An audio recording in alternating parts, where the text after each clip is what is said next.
오스만 제국은 600년 넘게 버티며 로마를 이어받은 마지막 제국이라고 불리죠.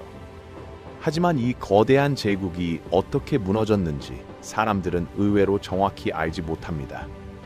여기서 한 가지가 보이죠. 오스만의 몰락은 단순한 패배가 아니라 더 깊고 조용한 원인에서 시작됐다는 겁니다.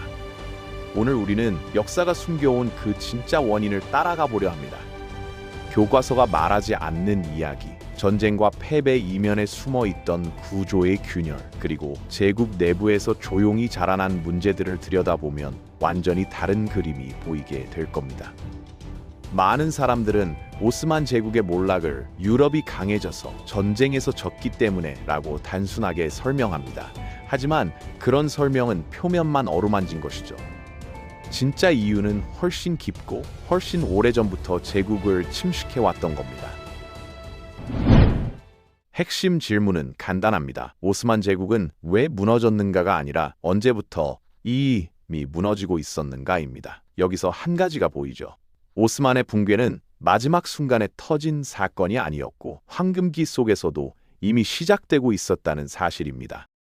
이 질문에 답하기 위해서는 오스만 제국이 어떤 방식으로 강해졌고 어떤 방식으로 자신을 갉아먹었는지를 먼저 이해해야 합니다. 전성기의 화려함만 보면 그 몰락이 도무지 이해되지 않지만 내부 구조를 보면 이야기가 달라지죠.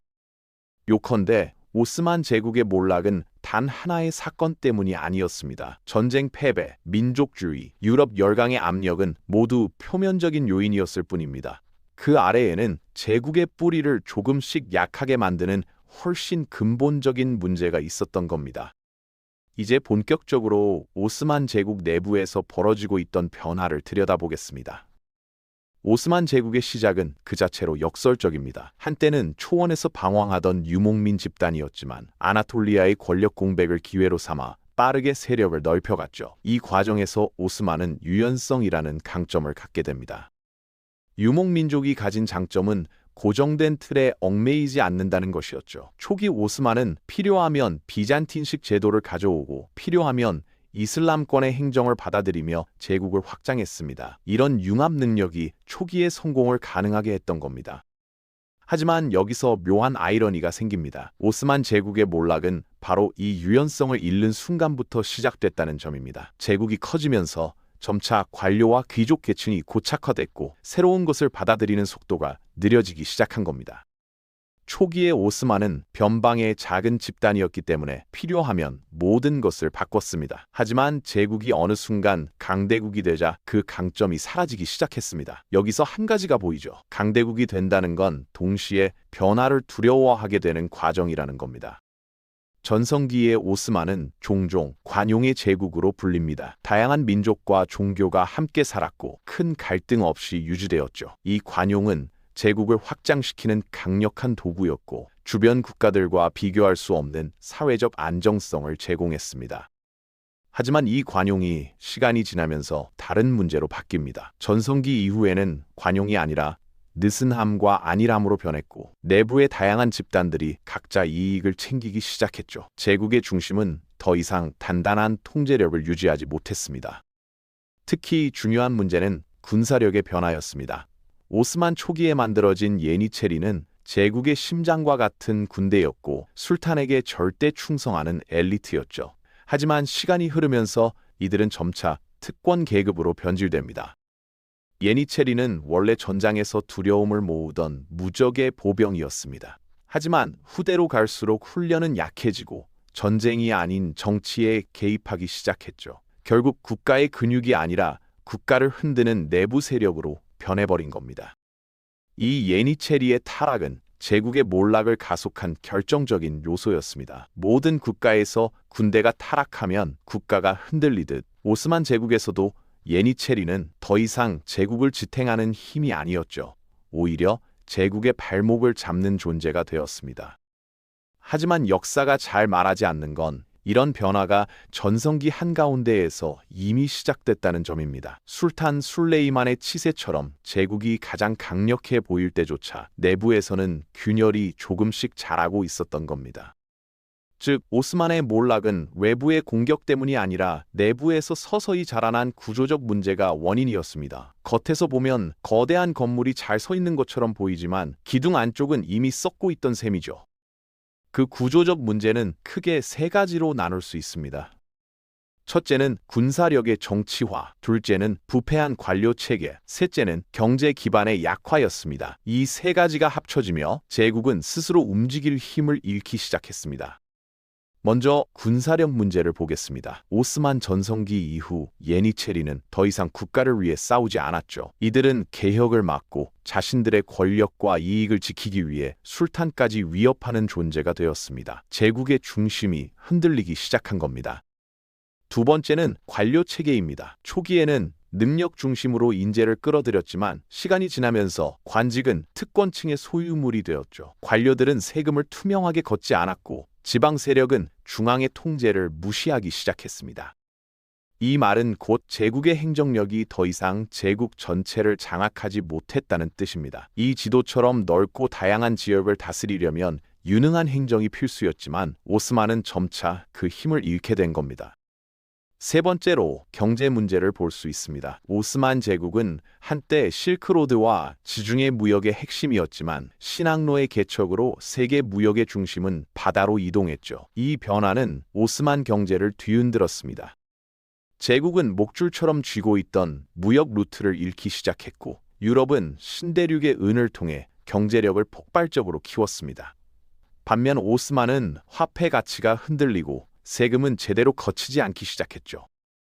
이 경제 변화는 단순한 돈 문제가 아니었습니다.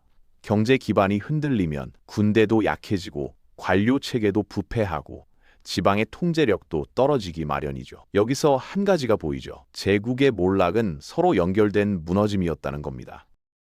하지만 진짜 중요한 건 이런 변화들이 하나둘씩 쌓여갔다는 사실입니다. 오스만은 어느 날 갑자기 무너진 게 아니라 이런 구조적 변화를 눈앞에 두고도 제대로 대응하지 못하면서 서서히 약해진 겁니다. 그럼 왜 대응하지 못했을까요? 여기서 네 번째 문제, 즉 가장 근본적인 이유가 등장합니다. 바로 개혁의 실패였습니다. 오스만 제국은 여러 번 개혁을 시도했지만 매번 내부 반발로 좌초됐습니다.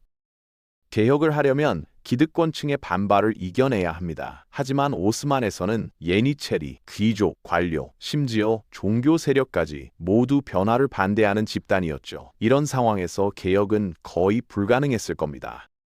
이 말은 곧 제국은 스스로를 바꿀 수 있는 능력을 잃었다는 뜻입니다. 강대국이 약해지는 과정은 복잡한 것처럼 보이지만 사실은 간단합니다. 변화의 속도를 따라가지 못하면 약해지는 겁니다.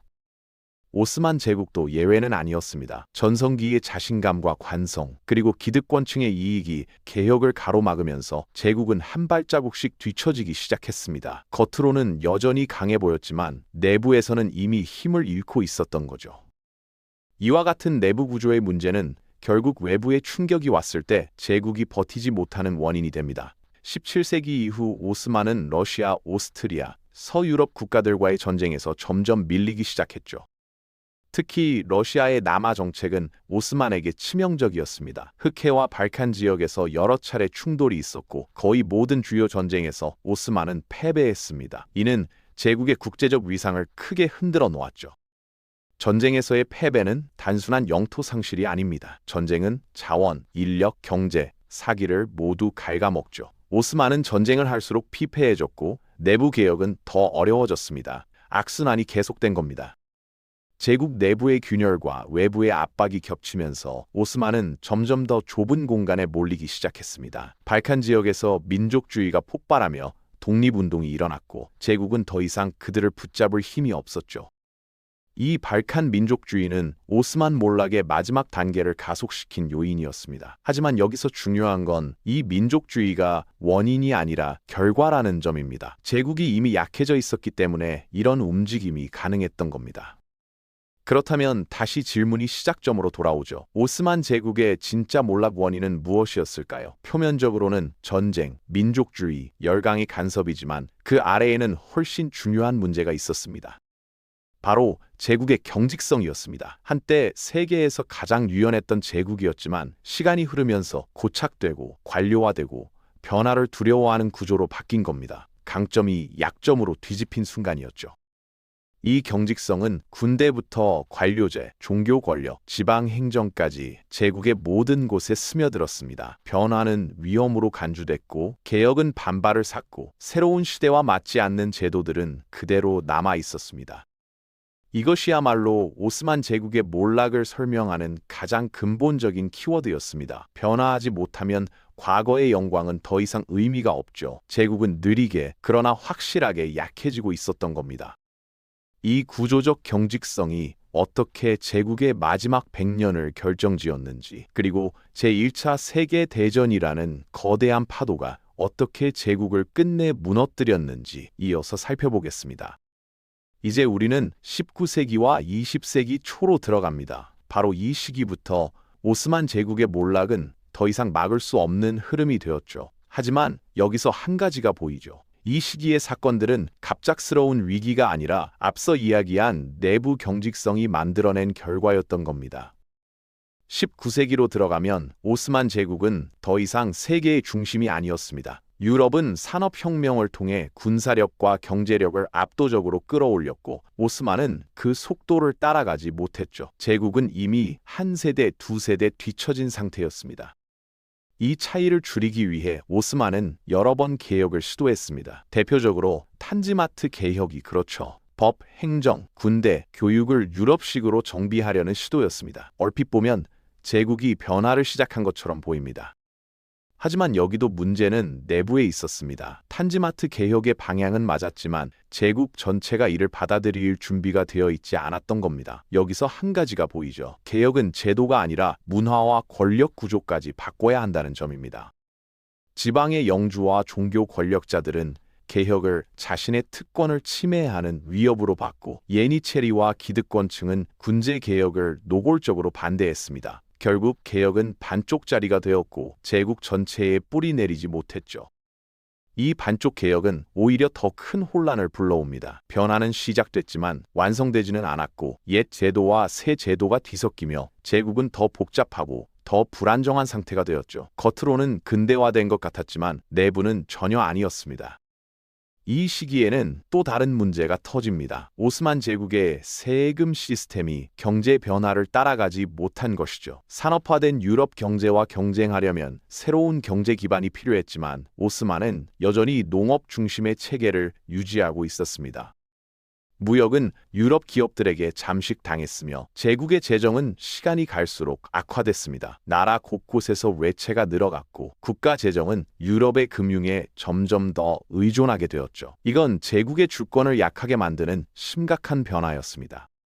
돈이 부족해지면 개혁도, 군사력 강화도, 행정 운영도 제대로 할 수 없습니다. 제국은 점점 더 많은 부분에서 외부의 영향력을 받아들여야 했고 이 과정에서 스스로의 독립성을 잃기 시작했습니다. 그리고 결정적인 파고가 찾아옵니다. 발칸 반도에서의 민족주의 폭발이죠. 그리스가 독립하자 세르비아, 불가리아, 루마니아 등 다양한 민족들이 자신들의 국가를 세우기 시작했습니다. 제국은 이 움직임을 막을 수 없었습니다. 발칸 민족주의는 오스만에게 치명적이었죠. 발칸은 제국의 경제적, 군사적 중심지였고 인구도 많았습니다. 이 지역이 흔들리자 제국 전체의 기반이 동요하기 시작했죠. 한번 빠져나간 영토는 돌아오지 않았습니다. 이 과정에서 오스만의 약점이 더 노골적으로 드러납니다. 전쟁을 치를 능력도 부족했고 외교적으로도 유럽 열강과 대등하게 협상하기 어려웠죠. 내부는 혼란스러웠고 외부는 더 강해져 있었습니다. 이때 등장한 것이 청년 튀르크 혁명입니다. 젊은 장교와 관료들은 제국을 살리기 위해 헌법을 부활시키고 의회를 소집했습니다. 그들의 목표는 분명했습니다. 제국을 근대 국가로 재건하는 것이었죠. 하지만 여기서도 문제가 생깁니다. 청년 튀르크는 개혁 의지는 있었지만 제국 전체를 하나의 민족 국가처럼 만들려는 방향으로 나아갔습니다. 이는 오히려 여러 민족을 품어왔던 오스만의 장점을 거꾸로 뒤집어버리는 정책이었죠. 즉 청년 튀르크는 제국을 구하려 했지만 제국의 본질적 강점 중 하나인 다양성을 스스로 줄여버리는 방향으로 움직인 겁니다. 이건 의도하지 않은 자해적 결과를 낳았고 제국의 결속력은 더 약해졌습니다. 이 혼란 속에서 이탈리아 튀르크 전쟁과 발칸 전쟁이 연달아 벌어집니다. 오스만은 리비아를 잃고 발칸에서도 대부분의 영토를 잃어버렸죠. 제국의 몸집은 한순간에 절반 이하로 줄어듭니다. 이 시점부터 오스만 제국은 사실상 제국이라고 부르기 어려운 상태가 됩니다. 남은 지역은 아나톨리아와 일부 중동 영토뿐이었고 국제적 영향력도 크게 약화되었죠. 제국의 마지막 장면이 서서히 다가오고 있었습니다. 여기서 많은 사람들은 오스만 제국이 제1차 세계대전에 참전한 것이 몰락의 원인이라고 말합니다. 하지만 여기서 한 가지가 보이죠. 전쟁 참전은 원인이 아니라 이미 기울어진 제국이 선택한 마지막 도박에 불과했습니다. 청년 튀르크 지도부는 독일과 함께하면 잃어버린 영토를 되찾고 제국을 다시 끌어올릴 수 있다고 믿었습니다. 하지만 이는 지나치게 낙관적인 판단이었죠. 전쟁이 거대해질수록 오스만의 약점은 그대로 드러났습니다. 갈리폴리 전투에서의 승리는 제국에 잠시 희망을 주었지만 동부 전선에서는 러시아에 크게 밀렸습니다. 중동에서는 아랍 반란이 일어났고 영국과 프랑스는 오스만의 영토를 전후에 어떻게 나눌지 이미 협정까지 맺어두었죠. 제국 내부는 더욱 혼란스러웠습니다. 물자는 부족했고 경제는 완전히 마비됐습니다. 전쟁을 수행하는 것만으로도 벅찬 상황이었고 나라 전체가 소모전 속에서 힘을 잃어갔습니다. 전쟁이 끝났을 때 오스만 제국은 패전국으로 남았습니다. 연합국이 들이민 조약은 사실상 해체 통보나 다름없었죠. 이는 제국의 마지막 남은 권위마저도 무너뜨렸습니다.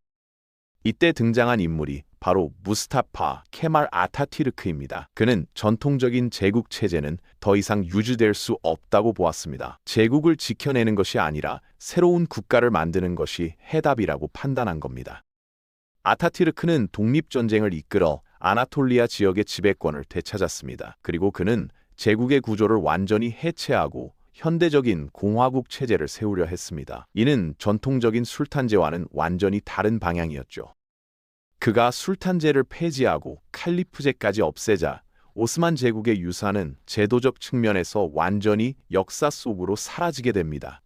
오스만이라는 이름을 남기지 않고 완전히 새로운 터키 공화국으로 넘어간 겁니다. 터키 공화국의 탄생은 오스만 제국의 공식적인 종료를 의미합니다. 하지만 여기서 또 하나의 중요한 사실이 보이죠. 제국은 전쟁에서 진 순간이 아니라 내부 변화가 멈춘 순간부터 이미 무너지고 있었다는 겁니다. 오스만은 수세기 동안 유연성과 융합 능력으로 강해졌지만 전성기 이후에는 그 유연성을 잃었습니다. 바로 이것이 제국의 몰락을 설명하는 가장 근본적인 이유였습니다. 변화하지 않으면 강대국도 무너진다는 겁니다. 그래서 오스만 제국을 바라볼 때 우리는 단순히 전쟁과 패배를 볼 것이 아니라 그 아래에서 수십 년 동안 조용히 쌓여온 구조적 경직성을 봐야 합니다. 그게 바로 역사가 숨긴 진짜 원인이었습니다. 예니체리의 타락, 관료들의 부패, 지방 세력의 독립성, 종교 권력의 영향력, 경제 구조의 경직성, 이 모든 것이 하나의 방향으로 이어졌죠. 그 방향은 바로 변화 불가능이었습니다. 이 변화 불가능이야말로 오스만 제국의 몰락을 가장 정확하게 설명하는 단어입니다. 제국이 더 이상 시대에 맞춰 조정되지 못하자 작은 균열이 시간이 지나 거대한 균열로 바뀌게 된 겁니다. 강대국은 대부분 내부에서 먼저 무너집니다. 외부의 충격은 마지막 한 방에 불과하죠. 오스만 제국도 그랬습니다. 진짜 몰락은 내부에서 이미 오래전부터 진행되고 있었던 겁니다. 그리고 이 패턴은 지금의 세계에서도 반복되고 있습니다. 강한 나라일수록 변화에 둔감해지고 성공한 체제일수록 기존 규칙을 바꾸려 하지 않죠. 여기서 한 가지가 보이죠. 오스만의 몰락은 남의 이야기가 아니라는 겁니다. 우리는 오스만 제국의 흥망에서 한 가지 교훈을 볼 수 있습니다. 강한 나라일수록 내부의 경직성을 경계해야 하며 변화의 신호를 무시하면 거대한 제국도 조용히 무너진다는 사실입니다. 역사의 흐름은 단순히 외부 사건으로 결정되지 않습니다. 내부의 작은 변화, 제도와 문화의 굳어짐, 기득권의 저항, 이런 요소들이 더 큰 파국을 불러오죠. 오스만의 몰락은 그 대표적인 사례였습니다. 그래서 우리는 이 영상을 통해 단순한 과거의 이야기를 본 것이 아니라 지금 우리의 시대를 비추는 거울을 본 겁니다. 오스만 제국의 몰락은 경고였고 시대가 바뀌어도 반복되는 패턴이었습니다. 600년 넘게 영광을 누리던 제국이 어느 날 갑자기 사라진 것처럼 보이지만 그 몰락은 이미 오래전부터 시작되고 있었습니다. 제국의 마지막 순간은 결과였을 뿐 원인은 내부 깊숙한 곳에 숨어 있었죠. 오스만 제국을 무너뜨린 건 외부의 적이 아니었습니다. 스스로의 경직성, 변화에 대한 두려움, 기득권의 저항이 제국을 서서히 잠식한 겁니다. 이게 바로 역사가 숨긴 진짜 이유였습니다.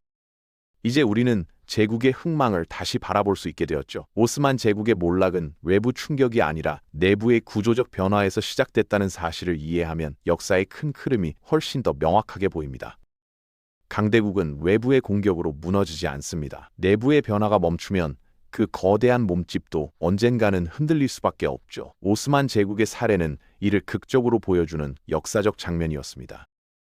이것이 바로 역사가 숨긴 오스만 제국의 진짜 몰락 원인입니다. 겉의 화려함 속에 숨어있던 조용한 붕괴, 그리고 변화하지 못한 제국의 마지막 순간까지 우리가 본 이야기는 과거지만 그 의미는 지금에도 그대로 이어지고 있는 겁니다.